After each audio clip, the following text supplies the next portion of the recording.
Hello प्यारे बच्चों, राधे राधे।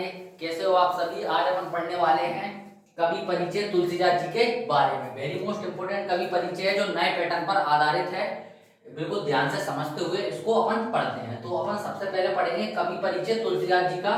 इसकी दो रचनाएं पढ़ेंगे अपन सबसे पहले। तो दो रचनाएं कौन कौन सी है तुलसीदास जी की, वो है अपनी दोहावली और कवितावली। ये दो रचनाएं हैं अपनी तुलसीदास जी की। और ये अपना भाव पक्ष और कला पक्ष है। पहले दोस्तों क्या होता था, भाव पक्ष और कला पक्ष अलग अलग करके पूछते थे, लेकिन अब नए पैटर्न पर क्या हो गया, दोनों को एक साथ पूछ लिया जाता है। तो दोनों का भाव पक्ष और कला पक्ष क्या रहेगा, तो इनका भाव पक्ष और कला पक्ष रहेगा। तुलसीदास जी ने अपनी पूरी काव्य यात्रा में तुलसीदास जी ने अपनी पूरी काव्य यात्रा में मानवीय संबंधों को नई तरह परिभाषित किया। मतलब जो तुलसीदास जी है ना, उन्होंने अपनी जो पूरी यात्रा है, पूरी यात्रा में मानवीय संबंधों को नई तरह परिभाषित किया है। कैसे किया है, नई तरीके से उन्होंने परिभाषित किया है।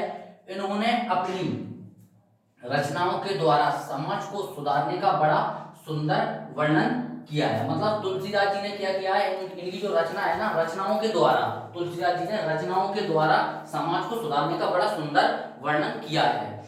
और इनके काव्य की प्रमुख भाषा साहित्यिक खड़ी बोली रही है। तो तुलसीदास जी की जो भाषा रही है वो कौन सी रही है, शुद्ध साहित्यिक खड़ी बोली रही है। इनकी जो प्रमुख भाषा रही है ना, प्रमुख भाषा वो कौन सी रही है दोस्तों, साहित्यिक खड़ी बोली इनकी जो प्रमुख भाषा रही है, जिसमें तत्सम और तत्वम का प्रयोग किया है। मतलब इन्होंने अपने जो काव्य में किन शब्दों का प्रयोग किया है, यहाँ से अपना ओटीवी पूछ लिया जाता है। तो इन्होंने अपने काव्य में तत्सम और तत्वम दोनों शब्दों का प्रयोग किया है। कितने शब्दों का, दोनों शब्दों का, तत्सम और तत्वम शब्दों का प्रयोग किया है।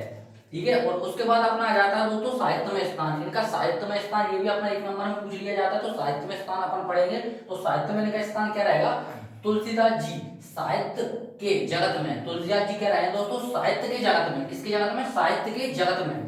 तुलसीदास जी साहित्य के जगत में सूर्य के समान चमकते हैं। जैसे सूर्य चमकता है ना पृथ्वी पे, वैसे ही जो अपने तुलसीदास जी है ना, ये भी कैसे सूर्य के समान चमकते हैं। हिंदी में इनका स्थान सर्वोपरि है। मतलब हिंदी में इनका जो स्थान है ना, वो सर्वोपरि मतलब ऊंचा रहा है। तो ये था दोस्तों अपना तुलसीदास जी का कवि परिचय। बहुत ही आसान और शुद्ध भाषा में लिखा है। इसको आप नोट कर लो, स्क्रीनशॉट ले लो। यहाँ से पढ़कर आप अपने 2 नंबर बिल्कुल आसानी से पक्के कर सकते हो।